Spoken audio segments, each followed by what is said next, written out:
Hey friends, it's Jenny, and today we're going to talk a little bit about window coverings. I'm here in my coworker Mark's office, and you can see he has blinds on his window here. These are 2-inch vinyl blinds. A couple things to know about these blinds. Back in the day when I was a kid, they had the strings to raise and lower them. They don't do that anymore because it's a choking hazard, so now you just simply lift it from the bottom if you want to draw them up. Having said that, these blinds are really intended to be left down all the time.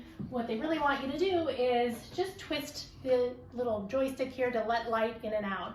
When you leave them drawn up over time, those blinds will sag. So they just want you to operate it from this. Now, if you're thinking about something more robust, if you're doing a remodel or a new build, you can have remote control blinds or window coverings, and they can be operated by the remote control or Alexa. They can be hardwired if you're doing a big project and you have your walls open. But if you're not going that robust of a remodel or a new build, they can be battery operated. And again, they can work through your remote control or your Alexa, who's listening to everything you say anyway. Check out the video that's attached here and you'll see the blinds going up and down magically.